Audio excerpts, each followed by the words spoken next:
Thank you for joining us for session 4 in our 2026 Cyber Battlefield series. This episode is titled Converged IT OT, the Critical Infrastructure Risk. Our speaker today is Smit Kadakia, who leads Seceon's Data Science and Machine Learning team. Smit is responsible for building Seceon's advanced behavioral anomaly detection capabilities and brings deep experience using data analytics to transform cloud-based businesses and SaaS platforms. Also, Smit works very closely with our customers and partners, so please don't hesitate to ask questions as we go. You can submit them in the Q&A at any point, and we'll address all the questions at the end of this session. Thank you all for joining. With that, Smit, I'll turn it over to you. Thank you, Maggie. Appreciate it. First of all, thank you everybody for joining this webinar. Hopefully you'll get something good out of it, and we can begin to build the relationship if we don't have it already, or if we have it, we will begin to strengthen it even further. So with that in mind, let's get started. So let me share my screen. Okay.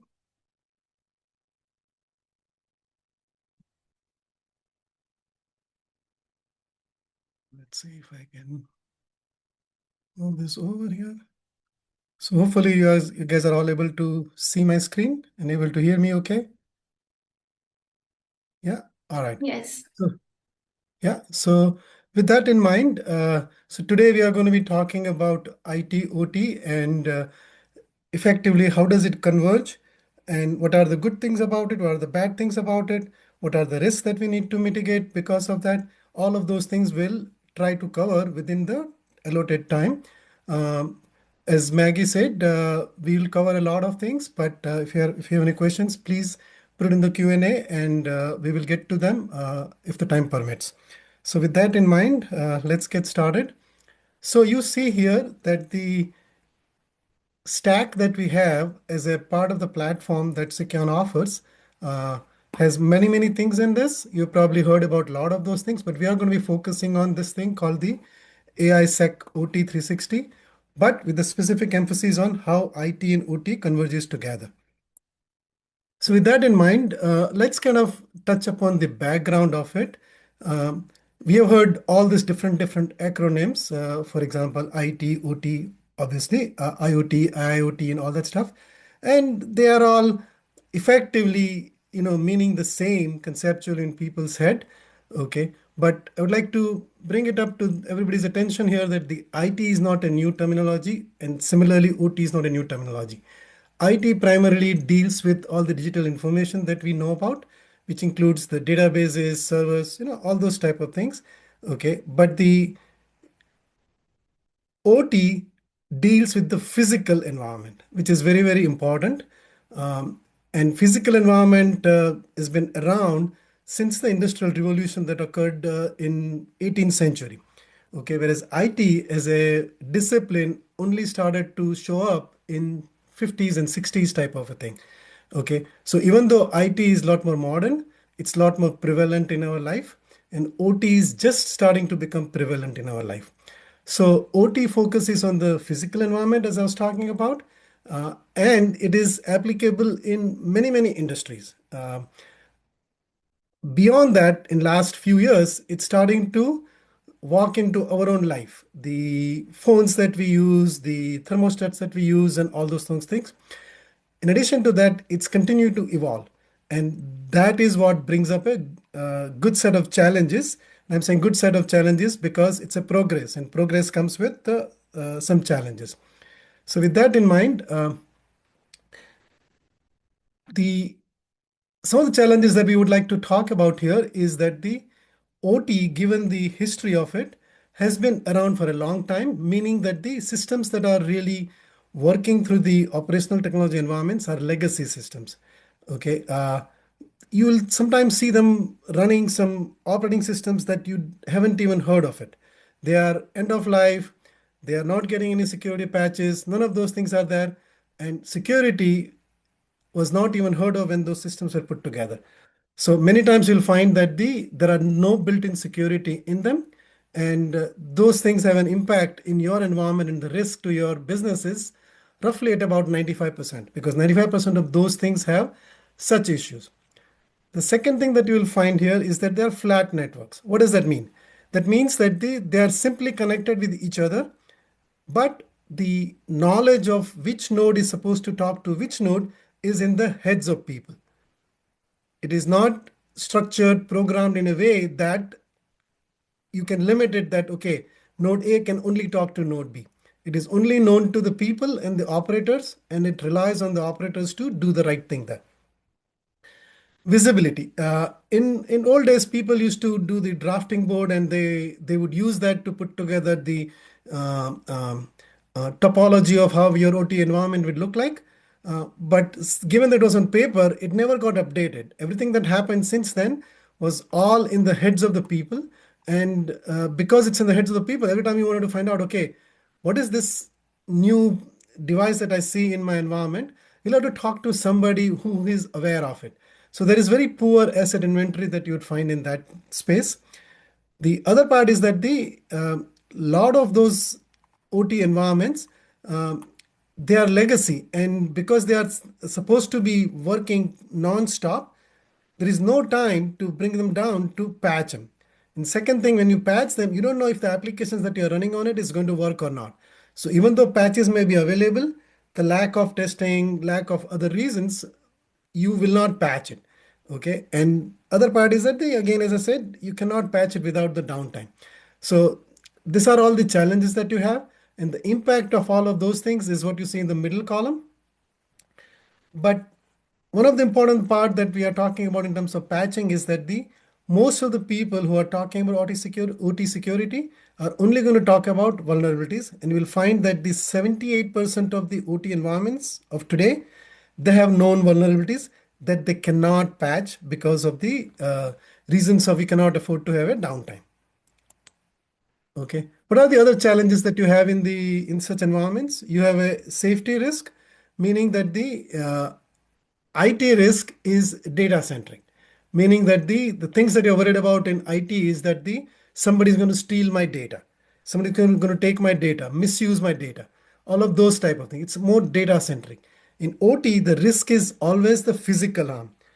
The water gets contaminated and it gets delivered to people are going to drink it, and massive issue will start to happen. Okay, so this type of things are a lot more physical in nature. The other challenges that you have in the OT is that the in addition to safety skills issue, meaning that the staff that you have, they are all operation centric.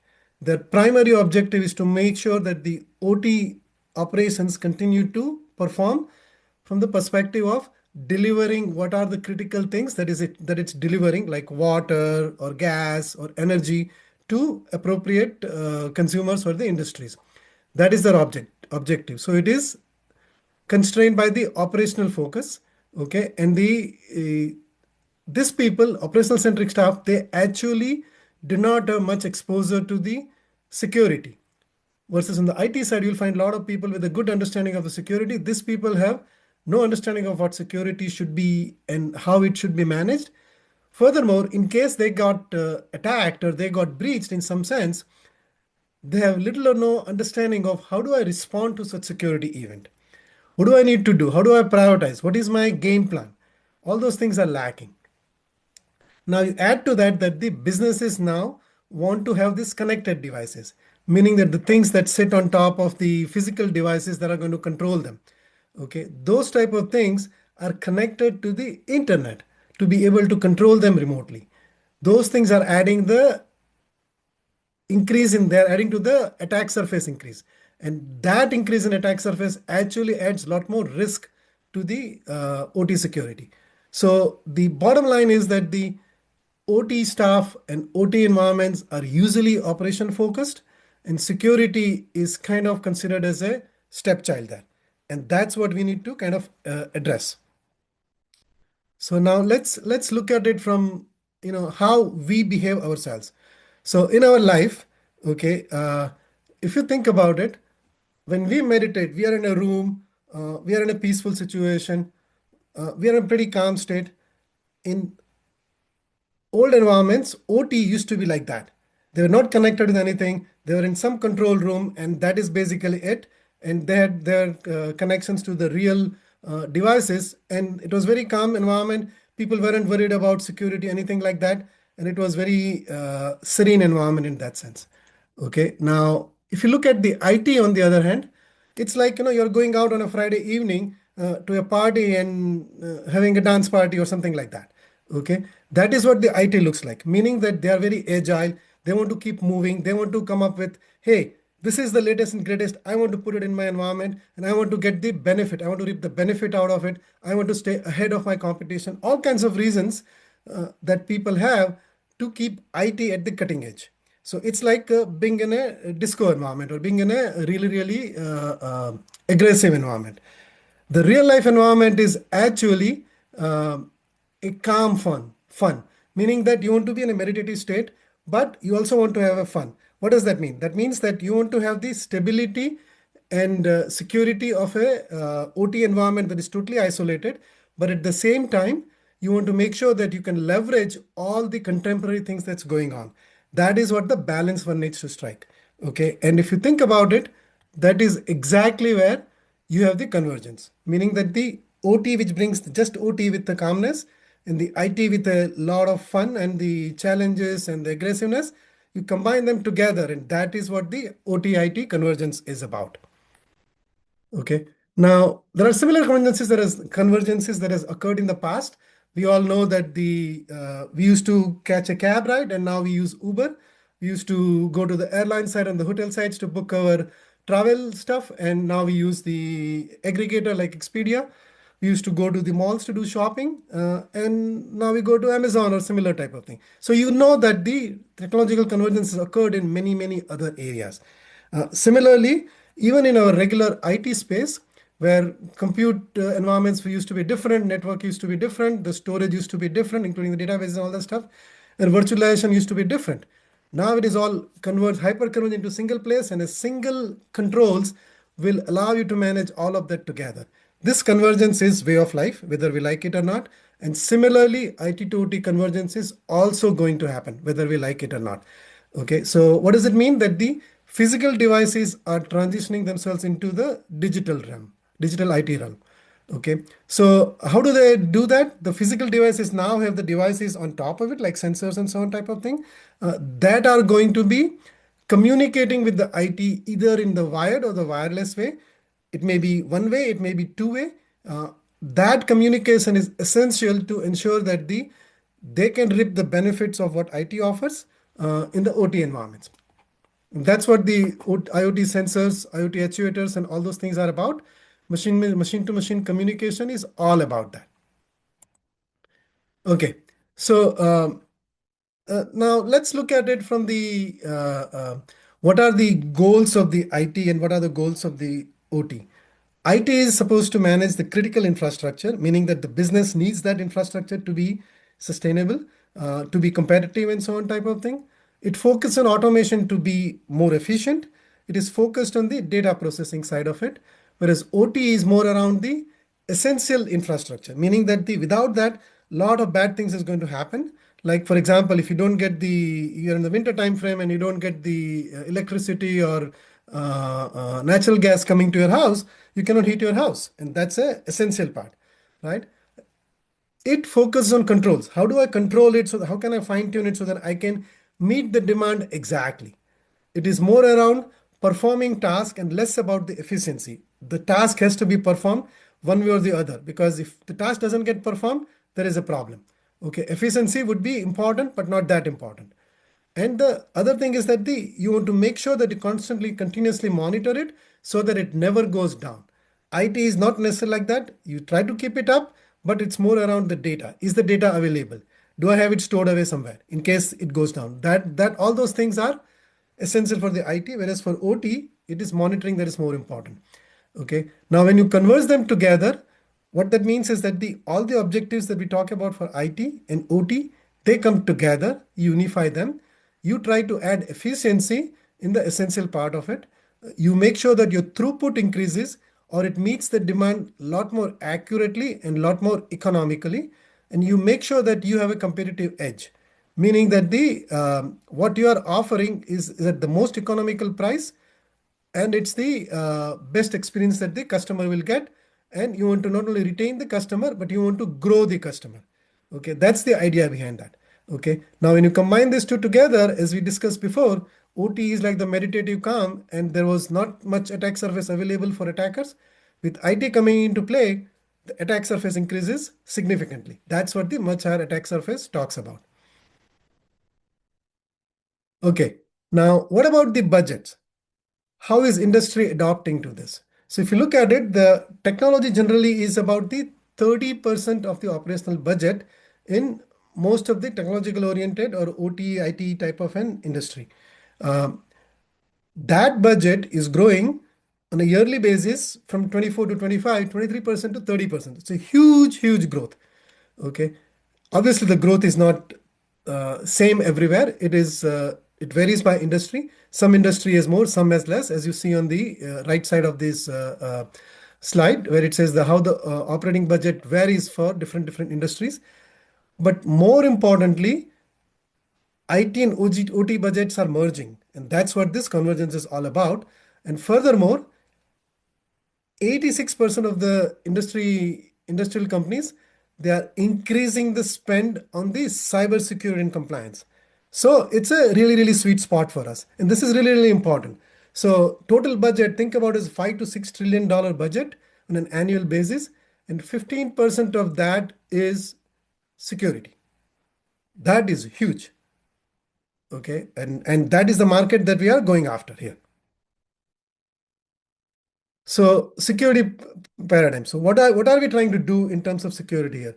We are trying to protect the industrial control systems, physical processes.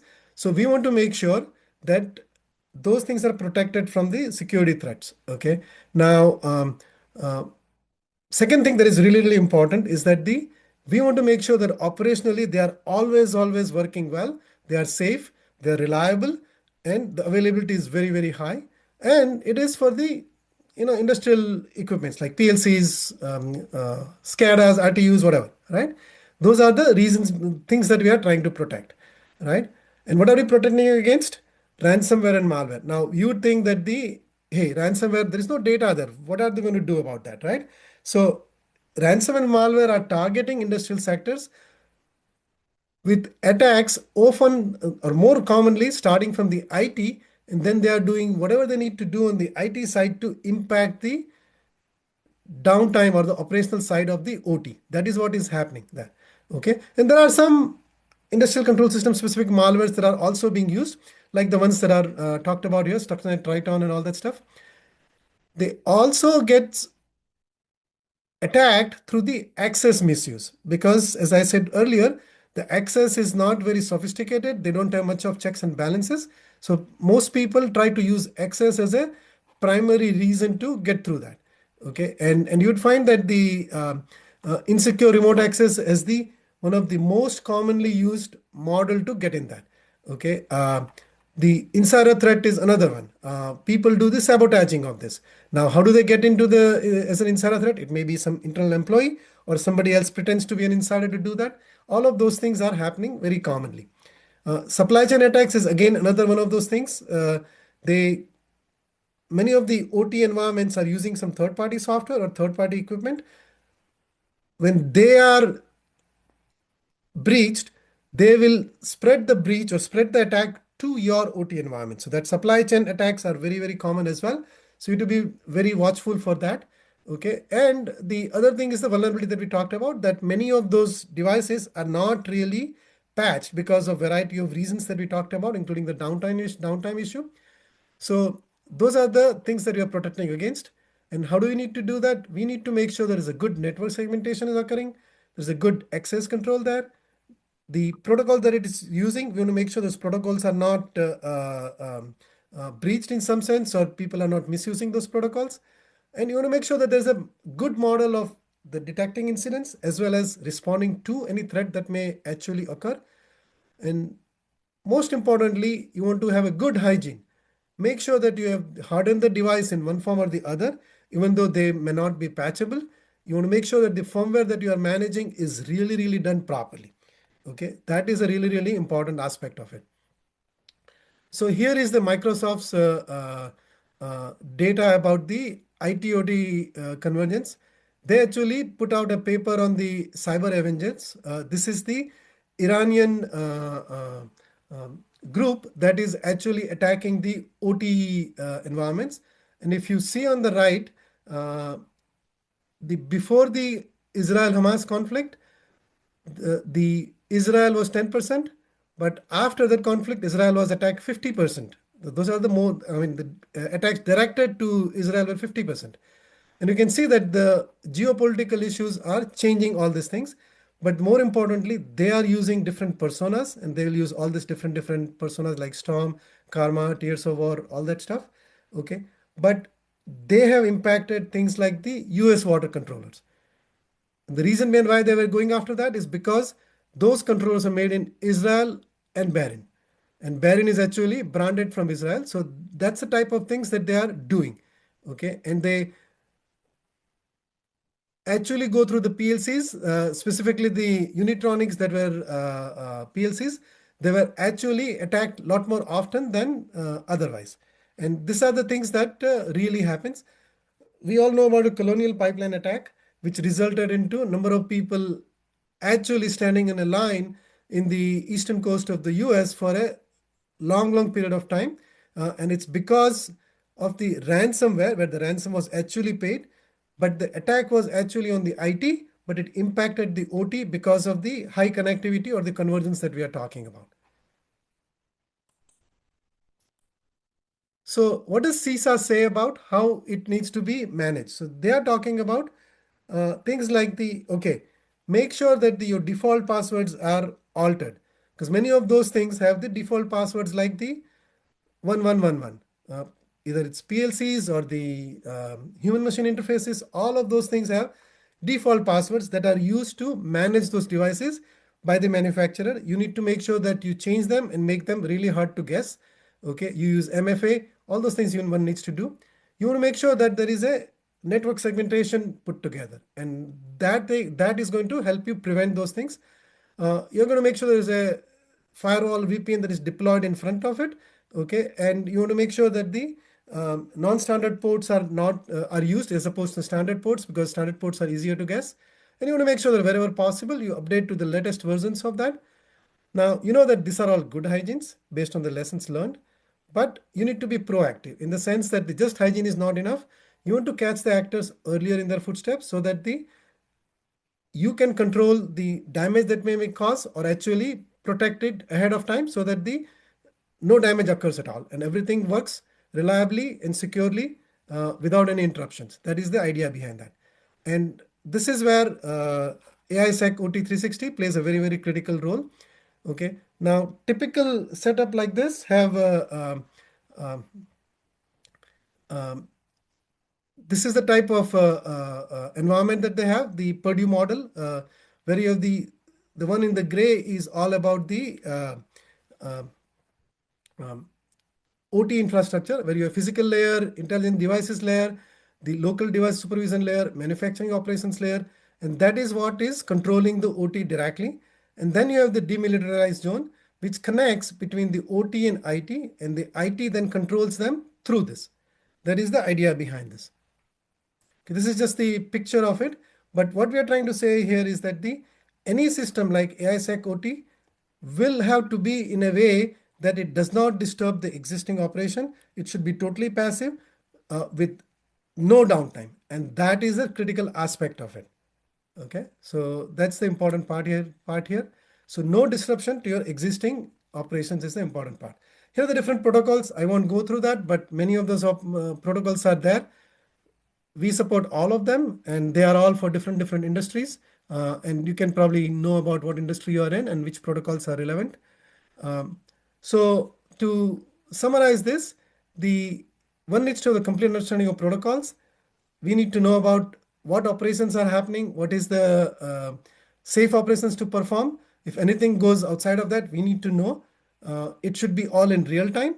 It should know about what the context is, how the regular operation occurs. If anything that is different from that, it should be caught and it should be stopped immediately. Anything that is false positives, you don't have time. People are focused on the operation. You should not get false positives at all, or it should be very minimal. Uh, all of those things are important. And the third and the last and not the least is that the skilled resource requirement has to be optimize or minimize, because those people are hard to get, and finding people who know OT and IT both together is next to impossible in some sense. Okay, so with that, what we will try to show you today is that the how we do the how AISec OT 360 works through this. It does the real-time monitoring, so it will do passive discovery without changing anything in your environment. It will do protocol analysis through deep packet inspection. This is really, really important. And it does the auto discovery, and it will map all those different devices to appropriate manufacturer and all that stuff. And it will know about what operations are happening on regular basis so that it can detect the anomalies. It's all going to be AI powered, similar to our IT side. We have a dynamic threat modeling here. Even zero-day detection is going to be done through the behavior analytics. That means we would know that hey, certain things were not happening and now it started to happen. What is the reason behind it? We analyze it, apply AI and machine learning on top of it, and then we say, oh, this is really a threat. So all those things it does automatically.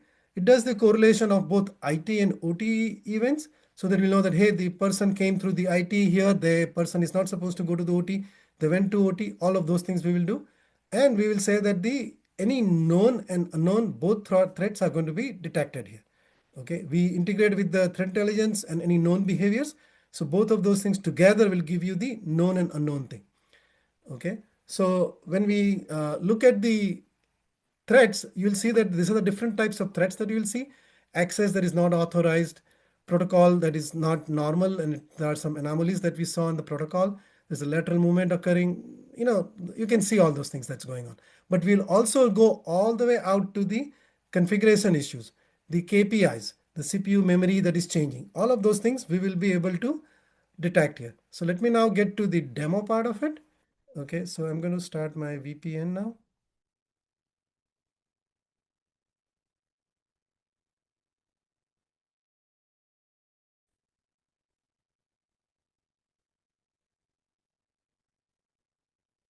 Okay, let me see if I can.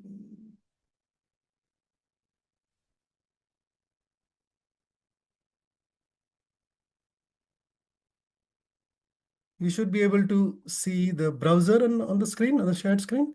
Can somebody confirm that? Confirmed.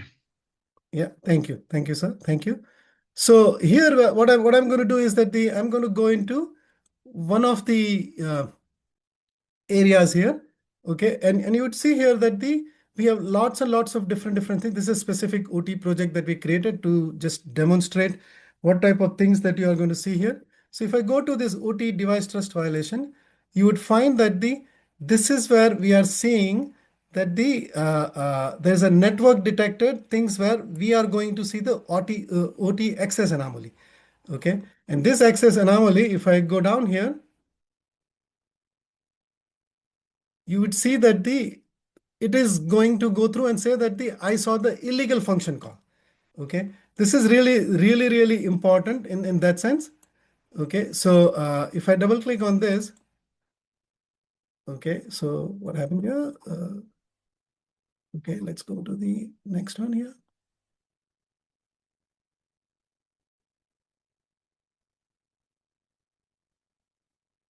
So in this case, it's a similar thing. I saw 100 plus activity within a very short period of time.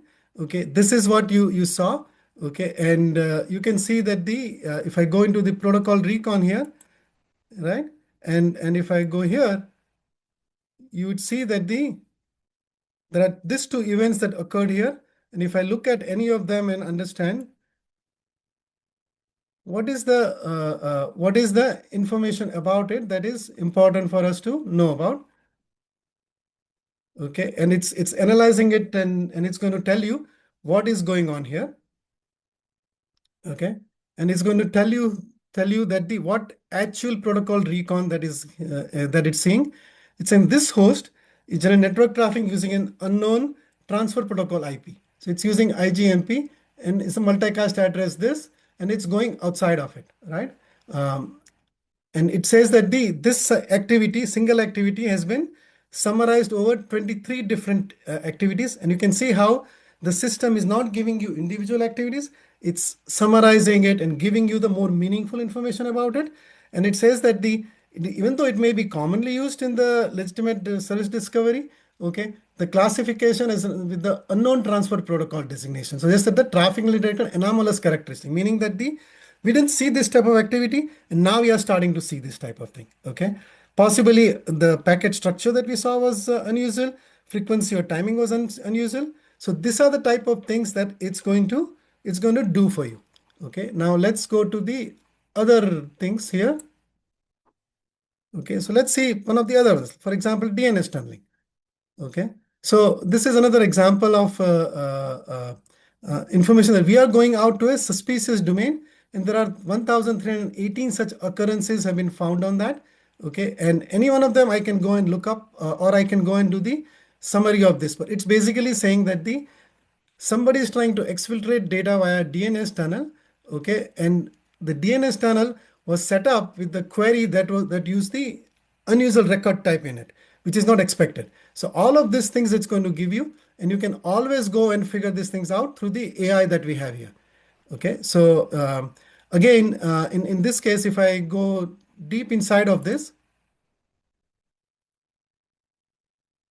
and if I see it's a suspicious domain, it's using here.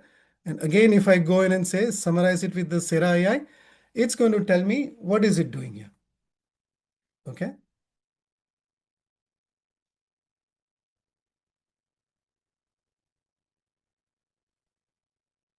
Okay, come on. So it's here in this case, it's trying to come back and say that this host is using this NBNS service or UDP port 137, and you can kind of read what it's talking about here.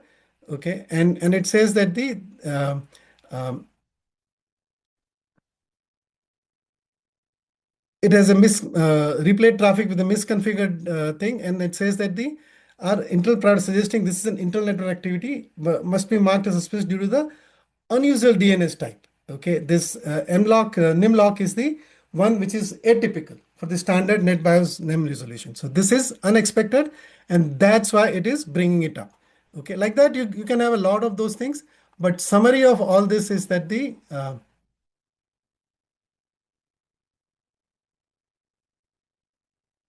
it is saying that the uh, this particular node in your OT is suspected to exfiltrate data. That is the important part of this. Okay. Now I have a bunch of other information that you can kind of see. So let's go through this. So how does it do the passive OT discovery type of thing? Okay. So here let's go into for example the I'll go in here and say show me what are the passive stuff that it detected, right? So I go in here and say, hey,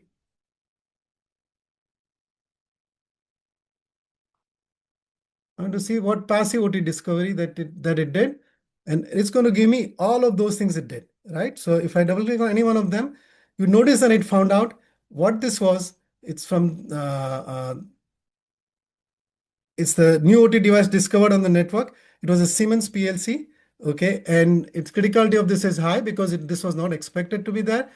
Purdue level, it was discovered at the level 1, and the risk score of this is 65, which is the heuristic based um, risk score. It also says what is the serial number of it. So this is a very detailed discovery, and it does not require any disturbance, any downtime of your system at all. This is how it goes about doing those type of passive discovery.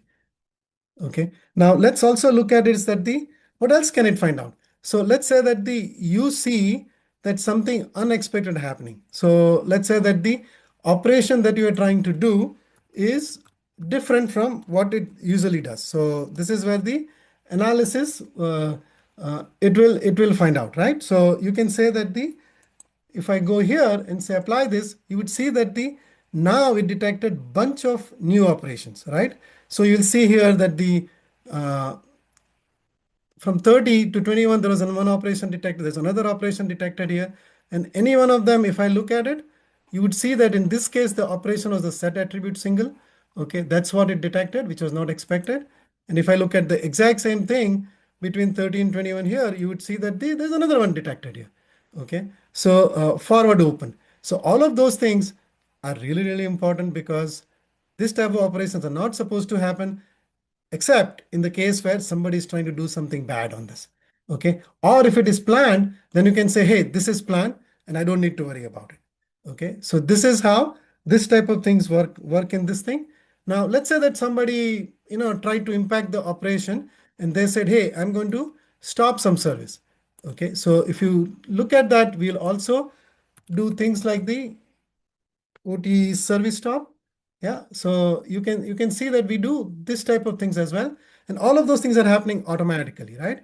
So somebody is listening on the networking device, and that's about it. It's a mirror port, so none of the your regular operation will be impacted by this. And here you will see that the OT service has stopped. Okay, so in this case, the this service from Ethernet IP stop service from this, and it's going to give you the asset criticality or safety critical asset where the service stopped. Okay, and you would see that the operation was the this stop 0x7. Okay, manufacturer was the Allen Bradley. Okay, OT protocol it used was this.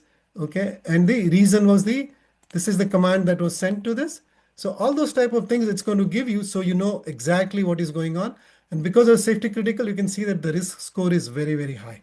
Okay, so this is how you'll figure out what the impact on your operations is because of the security threat. Okay, so we can go on and on about this, but let's focus on something that is really, really important. So let's say that the I wanted to see, is there any anomaly that is going on here, right? So I can go in and say, hey, did I see any OT access anomaly? Obviously, I can do this status as well. But if I look at this, you would find that the things that I did not expect is starting to happen here. Okay. And because of that, the system is going to come back and say, hey, this is not expected. I'm going to create an error. This is the error. Okay. Operation was somebody was trying to read the holding registers, and it said the reason behind why that error came up is an illegal function. So this is the anomalous things that's happening within your OT environment, and that's what it's going to come back and show you. Okay, so that's the idea behind this thing. Okay, now in addition to this, we have this dashboard about this where we'll go in and say, hey, if I go into this, what type of a environment that I'm working with? What are the different devices I have in that environment? What are the different protocols I'm using in that environment? All of those you can see right here. So manufacturing, I'm seeing all those things. It's using, these are the protocols that I'm using. This is the asset summary that I have. If there's a threat, that you will see the threat overview here.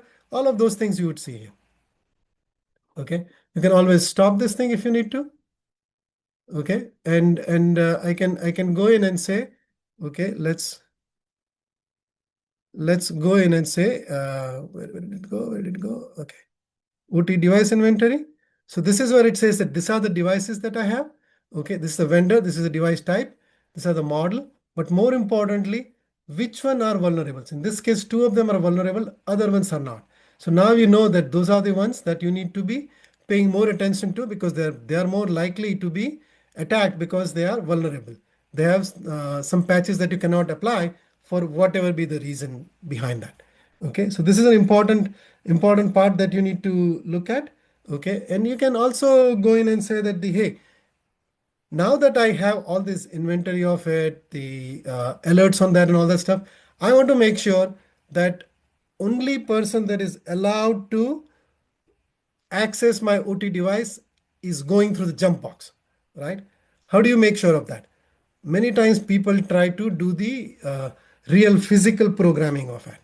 You can certainly do that, but within our system, you can also get to the same thing through network segmentation automatically. So if I go into, let's say that the listening, where is my network policies? So in the network policy, if you see here, I have an OT network segmentation that is done. Okay. And and it says that the OT devices can only go to the jump box. That's what you want to do. Right. And if I look at the rules here, just like a firewall rules, right?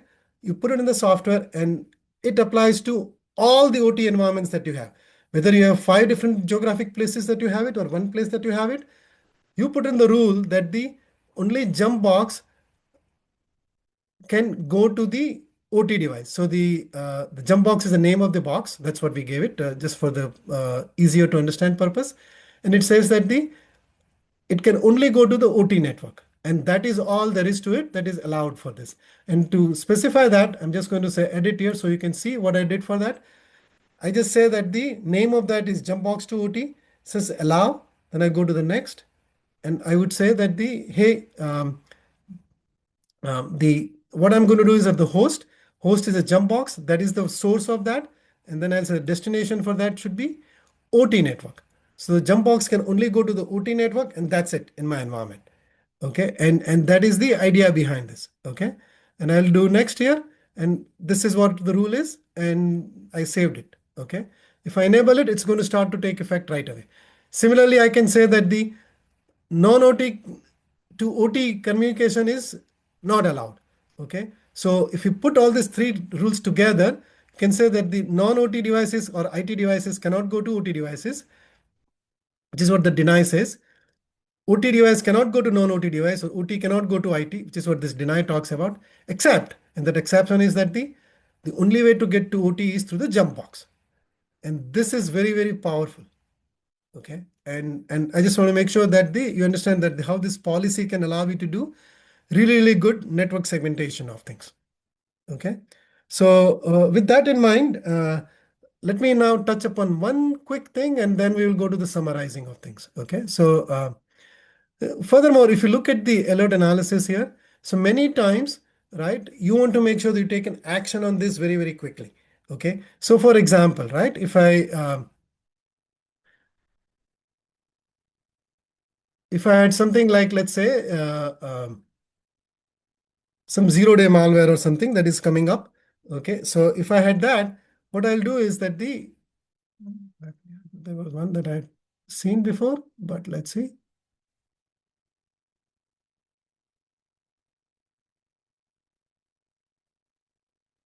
Hopefully it's there, but let's see. Yeah. So if I go into one of those things where zero-day malware, let's say, is going onto your OT devices, I can go in and say, hey, remediate this. And we'll go in and say, hey, if my DMZ includes the FortiGate firewall, okay, and in some other place I have a Meraki firewall, I can select both of them and say that, hey, this particular thing should be blocked here. Okay, I'll put some things at the block connection. I would say next here. Okay, and it says Fortinet, it's going to do this. If it's a Meraki, it's going to do this. And all I need to do is that I do update, and that's done. I'm not going to do update here, but that is the idea behind that, right? So all of those things can be done automatically without having a person knowledgeable about how the different firewalls work, different network devices work, and similarly how different OT devices work. So this is the idea behind that. With that, I'm going to go back to the summarizing of my presentation. So let's see.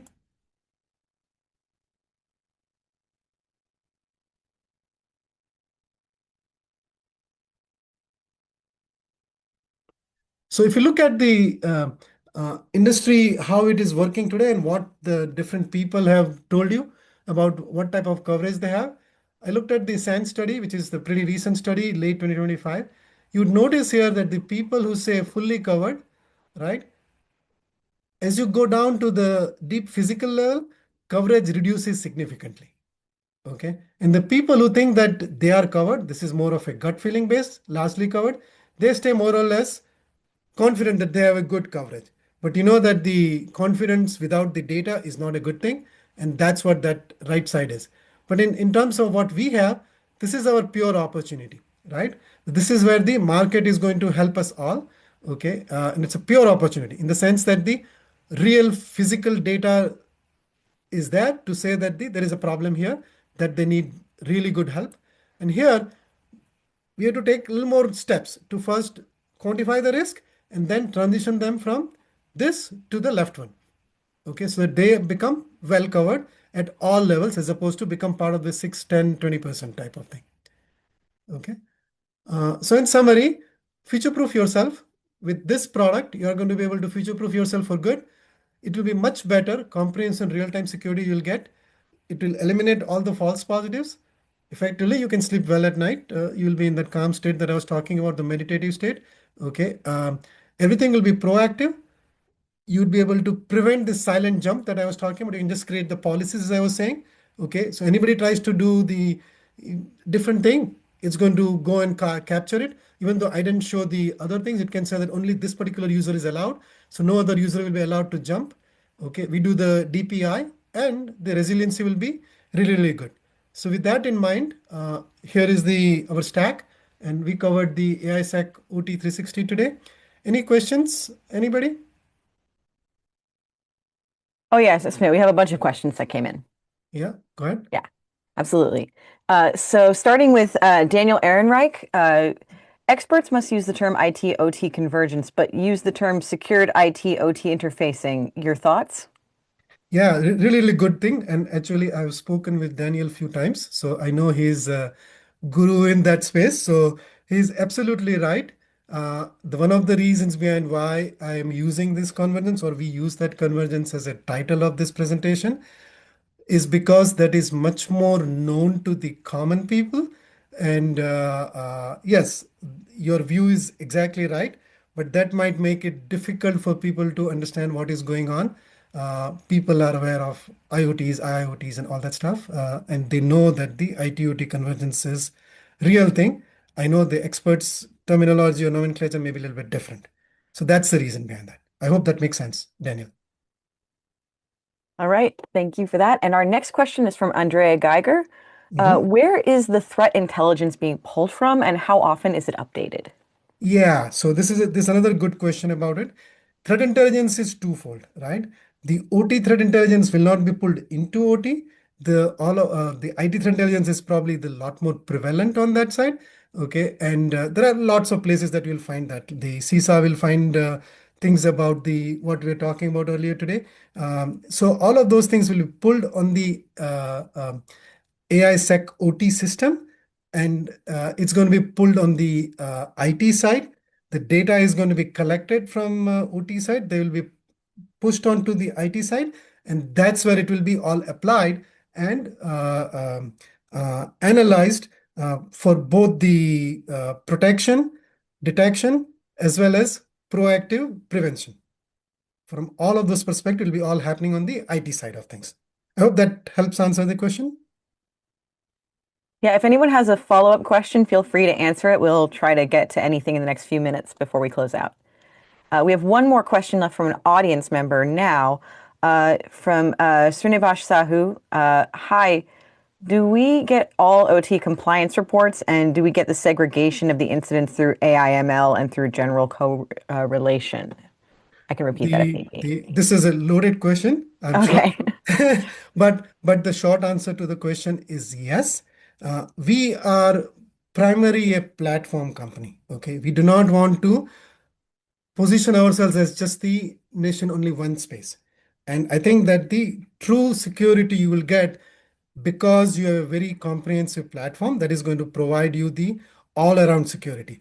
It's like, I have my home that I want to protect, right? I protected my front doors, okay, but my windows on my second floor or the kitchen window, those things are not protected. Clearly I would get breached, and I would not know because my solution is, or my security implementation is half that. Okay. On top of that, if you do individual silo solutions, as you all know, the cost of that solution is going to go up significantly. The number of people that you're going to need to do all those things, like for example, you might need a guard in the front door to check all those things, right? Whereas you need a sensor for your windows, right? That type of a thing. Okay, so you need to make sure that the you have the platform as a solution and not the otherwise. Now, with regards to compliance part of it, um, um, yes, compliance, reporting, the remediation, containment, all of those things will be part of the platform. And one of the reasons behind why we are making it part of the our common stack is so that the all of those things that you guys have learned to love, they all can be applied to any and all of these different modules that we are putting together that you have been using silo solutions today for. The idea is to give you the full featured solution as opposed to silo solution that's specific to a specific area only where they can protect you. So that's the, I guess, long-winded answer to that. All right. Well, that's all the questions we've had come in through the Q&A. Smit, we had a few out-of-band questions. Do you want to go into those, or we're a little short on time? What are your thoughts? Yeah, if you have any questions, absolutely. Right. Yeah, I think we can get to one or two of these. For Mhm. example, we had, how does AI Sec OT 360 detect ICS specific malware like Triton or Pipedream? So this is very, very interesting because the malwares, I'll take a little step back, right? Sure. So this is the example that I've used before, probably a few years back. Hmm. So at the end of the day, when I go home, um, after work, I would basically be sitting in some rocking chair or maybe a sofa or something, maybe drinking a cup of tea to calm down. Okay, maybe take a newspaper or watch TV or something, right? Okay, but I would be doing that. That is my normal behavior. Okay. Now you think about it that if I'm not the person who is entering the house, okay, it will be a different time frame that I'll be going. Second thing, when I'm going in, I might be going into the bedroom to see, hey, there is a little drawer in the dresser which might have some money, which might have some jewelry. Okay. Now that is a totally different behavior than what I would be doing. Okay. So how do we go about detecting all those malware? We know that the malware either have a signature and or they also have a behavior. We combine both of those things together to understand how to see the difference between the normal behavior and the malicious behavior. Plus, you supplement that with the help of the threat intelligence that you may have. Okay, you supplement that with the other things that we have seen, like the behavior based that, hey, this person never got in here at this time of the day. Why is that happening? So these are the different telemetries, analysis, intelligence, behavior, machine learning, and AI that we try to use to detect such threats in such a way that the false positives are very minimal and it's very pointed and targeted with the good understanding of how to even suppress it immediately, how to prevent it from spreading within your infrastructure. I hope that helps answer the question about that. Yeah, we actually had another question come in while you were answering from Seshaban Mukherjee. Mhm. Apologies if I pronounced that wrong. How effective can it be against APTs? Oh, I think that the previous sessions that we had Mhm. focused a lot on the APTs, but threat intelligence that we are going to get in, they are all based on, I didn't cover that here today, but many of them has the MITRE metrics built into it. And that holds true for the um, OT stuff as well. Okay, so all of the things that we are doing, we try to map it to the MITRE as closely as we possibly can, and all of the APTs that you have, they'll all be mapped immediately. Now, to further all those things, many times we talk about APTs because we see the sequence of events that's occurring. Our objective in this whole thing is, if you look at the MITRE matrix, we want you to be on the left of the MITRE matrix. If you've ever seen the MITRE matrix, there are Mhm. lots of columns there, right? The further right you go, that means further breached you are, and now to roll it all back, you need to take more actions. We get you much earlier in the cycle so that you don't get to that, right? And we have all the other things that you see in this stack that will protect you, even if for some reason you didn't take action or the things came directly into the right side of the MITRE matrix. We will catch you as well. We'll catch that threat actor as well. So that's how we do APTs of all kinds of things. All right, thank you for that. We have one last question. I think we'll leave on this one Okay. from Joaquin Rodriguez. From where can I grab the OT data type of solution we can consume to get backnet or other kind of traffic? So the data is usually gotten from the network. Okay. So usually, if you remember what I talked about in terms of the um, um, uh, uh, Purdue diagram, there are at every level, there is some sort of a network that is covering it, right? So you would get the data from the network without touching any of your physical devices. We will just have a mirror port on that network switch or the firewall or the DMC, whatever you have, and we will take the data from that. We'll analyze that, understand what the different protocols that you are using, okay, and we'll use that to do all this analysis, including the behavior analysis, threat analysis, and all of those things. Okay, so you don't need to, it's all passive. And even though I didn't mention that, we'll also do discovery using the same type of data as well. We'll also detect things like, hey, service has stopped. Okay, so all of those things will happen through that only. Okay, hope that answers the question. But Absolutely. And anytime you have questions like this, reach out to the contact that you have at Seceon, and we will certainly help you out in getting to the further things that you need to know about so that you can build a good security for your OT environments or IoT environments. yeah, absolutely. Don't think that this webinar ending is the end of your ability to ask us questions. Do reach out to Seceon directly. We're happy to help however we can. I think with that, we're out of time and we should wrap up. So thank you so much, Smit, for your insights. And thank you, everyone who joined in the discussion today and asked questions. We had one that I answered in text, but just to clarify, we do provide attendees with the video from this session. Should be getting it probably tomorrow or the day after. So keep an eye out for that. That brings us to the conclusion of today's session in our 2026 Cyber Battlefield series. We hope you'll continue the conversation with us when the series continues in 2 weeks with session 5, Identity Fragmentation, Security, and Cost Crisis, which will be on February 17th at 11 a.m. Eastern, same time. If you're signed up for this series, you should get notifications, but please be sure to invite your friends, your colleagues to join the series. The more the merrier. With that, thank you so much all for your time and have a great rest of your day. We'll see you in 2 weeks.